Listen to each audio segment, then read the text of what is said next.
1 kg wait വരുന്ന white forest cake വളരെ സിമ്പിളായിട്ട് എങ്ങനെ റെഡിയാക്കാമെന്ന് ആണ് നമ്മളിന്ന് ഈ വീഡിയോയിൽ കാണിക്കാനായിട്ട് പോകുന്നത്. അപ്പോൾ ഇതൊരു നല്ലൊരു പെർഫെക്റ്റ് റെസിപ്പിയാണ്. അപ്പോൾ നമ്മൾ സാധാരണയായിട്ട് വൈറ്റ് ഫോറസ്റ്റ് കേക്കിന് ചെയ്യുന്ന ഡിസൈനിൽ നിന്നും ഡിഫറെൻ്റ് ആയിട്ടുള്ളൊരു ഡിസൈനാണ് നമ്മളിന്ന് ഈ ഒരു കേക്കിന് കൊടുത്തിട്ടുള്ളത്. അപ്പോൾ നമുക്ക് വീഡിയോയിലേക്ക് പോകാം.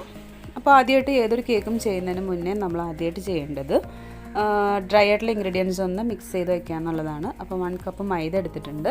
അതിലേക്ക് 1 teaspoon baking powder, 1/4 teaspoon baking soda, ഒരു പിഞ്ച് ഉപ്പിട്ടതിന് ശേഷം ജസ്റ്റ് ഇതുപോലെ വിസ്ക് വെച്ചൊന്ന് നന്നായിട്ട് അരിച്ചെടുക്കാം. അതിനുശേഷം നമുക്ക് ബൗളിൽ ഈ വിസ്ക് വെച്ചിട്ട് നന്നായിട്ടൊന്ന് മിക്സ് ചെയ്ത് മാറ്റി വയ്ക്കാം. ഇനി ഇതല്ല എന്നുണ്ടെങ്കിൽ നമ്മൾ 3 തവണ ഈ അരിപ്പയിൽ കൂടെ തന്നെ നന്നായിട്ട് അരിച്ചെടുക്കുകയാണെങ്കിൽ നന്നായിട്ട് മിക്സായിട്ട് കിട്ടും. അപ്പോൾ ഈ ഒരു രീതിയിൽ ചെയ്താൽ നമുക്ക് നന്നായിട്ട് മിക്സായിട്ട് കിട്ടും. നമുക്ക് വെറ്റായിട്ടുള്ള ഇൻഗ്രീഡിയൻസ് ഒക്കെ ഒന്ന് മിക്സ് ചെയ്യാം. അതിനായിട്ട് നമ്മൾ 4 എഗ്ഗ് പൊട്ടിച്ചിട്ടിട്ടുണ്ട്. അതിലേക്ക് 1 ടീസ്പൂൺ വാനില എസൻസ് ഒഴിച്ചതിന് ശേഷം ഇതുപോലെ നന്നായിട്ട് ബീറ്റ് ചെയ്യാം. ജസ്റ്റ് ഒന്ന് ബീറ്റ് ചെയ്തെടുക്കാം.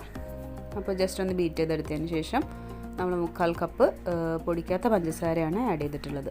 അപ്പോൾ പൊടിക്കാത്ത പഞ്ചസാര ആഡ് ചെയ്തു എന്ന് കരുതി നമുക്ക് പ്രശ്നമൊന്നും പറ്റുന്നില്ല. നന്നായിട്ട് ബീറ്റ് ചെയ്തെടുത്താൽ മതിയാവും. നല്ല ഹൈ സ്പീഡിലിട്ട് നല്ല ഫ്ലഫി ആവുന്നിടം വരെ നന്നായിട്ട് ബീറ്റ് ചെയ്തെടുക്കുക. ഇനി അതല്ല പൊടിച്ച പഞ്ചസാരയാണ് എടുക്കുന്നതെന്നുണ്ടെങ്കിൽ നമുക്ക് 1 കപ്പ് പൊടിച്ച പഞ്ചസാര ആഡ് ചെയ്ത് കൊടുക്കാം. അപ്പോൾ ഈ ഒരു ഫോമിൽ ആവുന്നിടം വരെ നന്നായിട്ട് ബീറ്റ് ചെയ്തെടുക്കാം. അപ്പോൾ ഇതുപോലെ ഫ്ലഫി ആവുന്നിടം വരെ നന്നായിട്ട് ബീറ്റ് ചെയ്തെടുത്തതിന് ശേഷം നമുക്കിതിലേക്ക് 1/4 കപ്പ് സൺഫ്ലവർ ഓയിൽ ആഡ് ചെയ്ത് കൊടുക്കാം. അപ്പോൾ 1/4 കപ്പ് സൺഫ്ലവർ ഓയിൽ ആഡ് ചെയ്തതിന് ശേഷം ജസ്റ്റ് ഇതുപോലെ ഒന്ന് മിക്സ് ചെയ്തെടുക്കാം. അപ്പോൾ ഓയിൽ എല്ലായിടത്തും ഒന്ന് മിക്സ് ആവുന്നിടം വരെ ജസ്റ്റ് ഇതുപോലെ മിക്സ് ചെയ്തിട്ട് നമുക്ക് മാറ്റി വെക്കാം. ഇനി നമുക്ക് ഡ്രൈ ഇൻഗ്രീഡിയൻസ് ആഡ് ചെയ്ത് കൊടുക്കാം. അപ്പോൾ നമ്മൾ ഫസ്റ്റ് ബാച്ച് ഇട്ട് കൊടുക്കുക. അപ്പോൾ ഏകദേശം ഒരു 3-4 തവണയായിട്ട് നമുക്ക് ഡ്രൈ ഇൻഗ്രീഡിയൻസ് ഇട്ട് കൊടുക്കാം. അപ്പോൾ ഫസ്റ്റ് ബാച്ച് ഇട്ട് കൊടുത്തിട്ടുണ്ട്. ഇതിലേക്ക് നമ്മൾ ഏകദേശം ഒരു 1/4 കപ്പ് മിൽക്കാണ് എടുത്തിട്ടുള്ളത്. എന്നിട്ട് 1 ടേബിൾ സ്പൂൺ മിൽക്ക് ഒഴിച്ച് കൊടുത്തിട്ടുണ്ട്. എന്നിട്ട് ഇതുപോലെ മെല്ലെ ഇതുപോലെ ഒന്ന് ഫോൾഡ് ചെയ്തെടുക്കാം. ഒത്തിരി സ്പീഡിൽ നമ്മൾ മിക്സ് ചെയ്യരുത്. ജസ്റ്റ് എയർ ബബിൾസൊക്കെ പോകാത്തോളം ജസ്റ്റ് നന്നായിട്ട് മിക്സ് ചെയ്തെടുക്കാം. അപ്പോൾ ഇതുപോലെ നമ്മൾ എല്ലാ ഡ്രൈ ഇൻഗ്രീഡിയൻസും ഇട്ട് കൊടുത്തിട്ടുണ്ട്. ഇതുപോലെ നന്നായിട്ട് നമുക്ക് മിക്സ് ചെയ്തെടുക്കാം. അപ്പോൾ മിൽക്ക് നമ്മൾ ഇടവിട്ട് ഒഴിച്ചു കൊടുത്ത് മെല്ലെ ഫോൾഡ് ചെയ്തെടുക്കാം.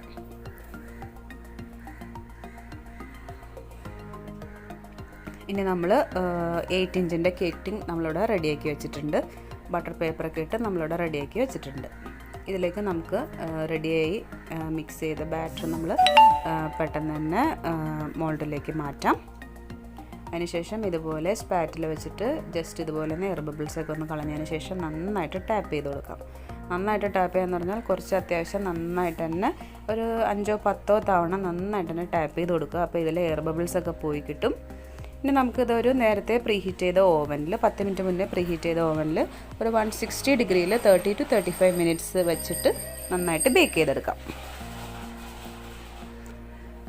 അപ്പോൾ നമ്മുടെ കേക്ക് ഇവിടെ ബേക്കായിട്ട് വന്നിട്ടുണ്ട്. ഇനി നമുക്കിതിലേക്ക് വേണ്ട ക്രീം റെഡിയാക്കി എടുക്കാം. അപ്പോൾ നമ്മളിതിലേക്ക് 1.5 കപ്പ് വിപ്പിംഗ് ക്രീമാണ് എടുത്തിട്ടുള്ളത്. അപ്പോൾ ബൗളും വിസ്കൊക്കെ നന്നായിട്ട് തണുപ്പിച്ചെടുക്കാനായിട്ട് ശ്രദ്ധിക്കുക. ഇനി ഇതിലേക്ക് ഒരു കുറച്ച് വാനില എസൻസ് ഒഴിച്ചതിന് ശേഷം നന്നായിട്ട് ബീറ്റ് ചെയ്തെടുക്കാം.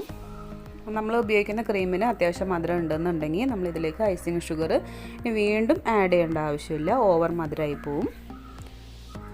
ഇനി അതല്ല മധുരം കുറവാണെന്നുണ്ടെങ്കിൽ 1-2 ടീസ്പൂൺ ഐസിങ് ഷുഗർ നമുക്ക് ആഡ് ചെയ്ത് കൊടുക്കാവുന്നതാണ്. അപ്പോൾ നമ്മുടെ കേക്ക് കൂടെ 3 ലെയറായിട്ട് നമ്മൾ കട്ട് ചെയ്ത് വെച്ചിട്ടുണ്ട്. അപ്പോൾ ഐസിങ് കേക്ക് ബോർഡിൽ കുറച്ച് ക്രീം അപ്ലൈ ചെയ്തതിന് ശേഷം ഫസ്റ്റ് ലെയർ വെച്ച് കൊടുക്കാം. ഇനി ഈ കേക്കിനെ നമുക്ക് ഷുഗർ സിറപ്പ് വെച്ച് നന്നായിട്ടൊന്ന് വെറ്റ് ചെയ്തെടുക്കാം. അപ്പോൾ നമ്മൾ ഈ ഷുഗർ സിറപ്പിൽ കുറച്ച് ചെറീസൊക്കെ ഒന്ന് കട്ട് ചെയ്തിട്ടിട്ടുണ്ടായിരുന്നു. ബോയിൽ ചെയ്യുന്ന ടൈമിൽ ചെറിയുടെ ഫ്ലേവർ ഈ ഒരു ഷുഗർ സിറപ്പിന് കിട്ടാൻ വേണ്ടിയിട്ടാണ് നമ്മളങ്ങനെ ചെയ്തിട്ടുള്ളത്. അപ്പോൾ white forest cake, black forest കേക്കിൻ്റെ മെയിൻ ഒരു ഇൻഗ്രീഡിയൻ്റ് ആണ് ചെറി. അപ്പോൾ ചെറി ഇട്ടിട്ടുള്ള സിറപ്പ് നമ്മൾ നന്നായിട്ടൊന്ന് വെറ്റ് ചെയ്ത് കൊടുത്തിട്ടുണ്ട്. എന്നിട്ട് നമ്മൾ ക്രീം കുറച്ച് അപ്ലൈ ചെയ്ത് കൊടുത്തിട്ടുണ്ട്. ഇനി ഫില്ലിങ്സ് ആയിട്ട് നമ്മൾ ഇതിലേക്ക് കുറച്ച് ചെറി ഇട്ട് കൊടുത്തിട്ടുണ്ട്.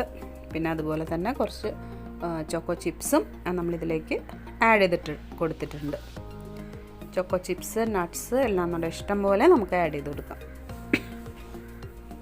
ഇനി നെക്സ്റ്റ് ലെയർ വെച്ച് കൊടുത്തിട്ടുണ്ട്. അതിലേക്ക് നമ്മൾ ഷുഗർ സിറപ്പ് വെച്ച് ഓവറായിട്ട് വെറ്റ് ചെയ്യരുത്. ജസ്റ്റ് ഒന്ന് നന്നായിട്ട് വെറ്റ് ചെയ്തതിന് ശേഷം നമുക്ക് ഇതിലേക്ക് ക്രീം അപ്ലൈ ചെയ്ത് കൊടുക്കാം.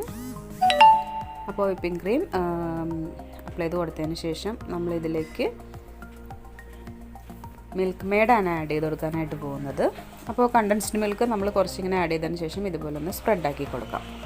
അപ്പോൾ സ്പ്രെഡാക്കിയതിന് ശേഷം നമ്മളിതിലേക്ക് കുറച്ച് ചെറി ഇട്ട് കൊടുക്കുന്നുണ്ട്. പിന്നെ കുറച്ച് ചോക്കോ ചിപ്സ് നമ്മൾ നേരത്തെ ചെയ്ത അതേ സെയിം പ്രൊസീജിയർ തന്നെ റിപ്പീറ്റ് ചെയ്യാം. അങ്ങനെ ഫുള്ളായിട്ട് നമുക്ക്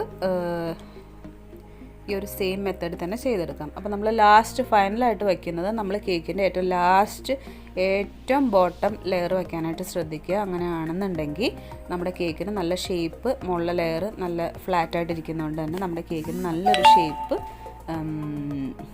കിട്ടാനായിട്ടത് ഹെൽപ്പ് ചെയ്യും നമ്മളെ. അപ്പോൾ നമ്മുടെ കേക്ക് ക്രം കോട്ടൊക്കെ ചെയ്ത് നല്ല സെറ്റായിട്ട് വന്നിട്ടുണ്ട്. ഇനി നമുക്ക് ഫൈനലൈസിങ് ചെയ്തെടുക്കാം. അപ്പോൾ ഫൈനലൈസിങ് ചെയ്യാനായിട്ട് നമ്മൾ മുകളിൽ ആദ്യം കുറച്ച് ക്രീം ഇട്ട് കൊടുക്കാം. മുകളിൽ ഏകദേശം ഒരു 1/2 ഇഞ്ച് തിക്നെസ്സിൽ ക്രീം ഇതുപോലെ സ്പ്രെഡ് ചെയ്തതിന് ശേഷം നമുക്ക് സൈഡ്സിലും ഇതുപോലെ സ്പാറ്റില വെച്ചിട്ട് ക്രീം ഇതുപോലെ ആക്കി കൊടുക്കാം. അപ്പോൾ സൈഡ്സിലും ഇതുപോലെ ക്രീം ആക്കിയതിന് ശേഷം ഒന്നല്ലെങ്കിൽ നമുക്ക് സ്ക്രേപ്പർ വെച്ചിട്ട് നമുക്കിത് നന്നായിട്ട് ഷേപ്പാക്കി എടുക്കാം. അതല്ല കുറച്ചുകൂടെ എക്സ്പീരിയൻസ്ഡ് ആണെന്നുണ്ടെങ്കിൽ നമുക്ക് ഈ സ്പാറ്റില വെച്ചിട്ട് തന്നെ നമുക്ക് സൈഡ്സൊക്കെ നല്ല ഷേപ്പാക്കി എടുക്കാനായിട്ട് സാധിക്കും. ഈ ഒരു വൈറ്റ് ഫോറസ്റ്റ് കേക്കിന് അങ്ങനെ കറക്റ്റായിട്ടൊരു ഷാർപ്പ് എഡ്ജ് വേണമെന്നില്ല. നമുക്ക് ഒന്നല്ലെങ്കിൽ നമുക്ക് ചോക്ലേറ്റ്സിൻ്റെ ഗ്രേറ്റ് ചെയ്ത ചോക്ലേറ്റ്സ് വെച്ചിട്ട് സൈഡ്സ് ഫുള്ളായിട്ട് ഫില്ല് ചെയ്തെടുക്കാം. അതല്ലാന്നുണ്ടെങ്കിൽ നമ്മളിപ്പോൾ ചെയ്യുന്ന ഒരു പുതിയൊരു ഡിസൈനാണ് നമ്മളിന്ന് കാണാൻ പോകുന്നത്.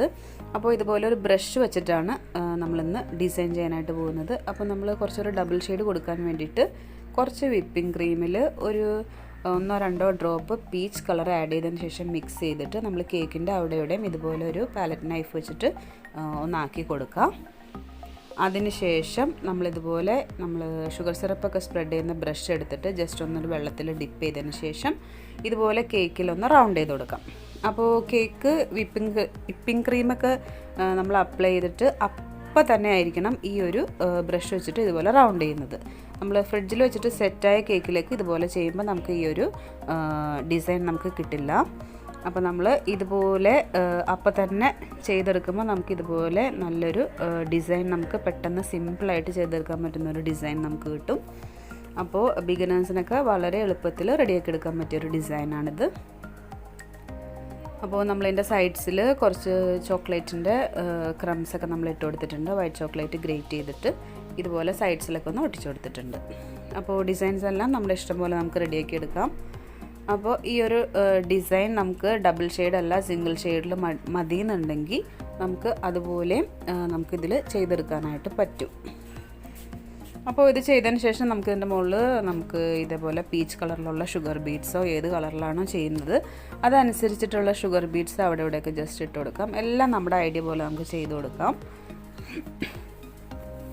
അപ്പോൾ ഈ ഒരു ഡിസൈൻ എല്ലാവർക്കും ഇഷ്ടമായിട്ടുണ്ടെന്നുണ്ടെങ്കിൽ തീർച്ചയായിട്ടും വീഡിയോ എല്ലാവരും ലൈക്ക് ചെയ്യാൻ മറക്കരുത്. അതുപോലെ തന്നെ ഈ ഒരു വൈറ്റ് ഫോറസ്റ്റ് കേക്കിൻ്റെ റെസിപ്പി പെർഫെക്റ്റ് ആയിട്ടുള്ളൊരു റെസിപ്പിയാണ്. എല്ലാവരും ഈ ഒരു സെയിം മെത്തേഡ് തന്നെ ഫോളോ ചെയ്ത് കഴിയുമ്പോൾ നമുക്ക് പെർഫെക്റ്റ് ആയിട്ടുള്ളൊരു കേക്ക് നമുക്ക് റെഡിയാക്കി എടുക്കാനായിട്ട് സാധിക്കും. അപ്പോൾ നെക്സ്റ്റ് വീഡിയോയിൽ കാണുന്നത് വരേക്കും ബൈ.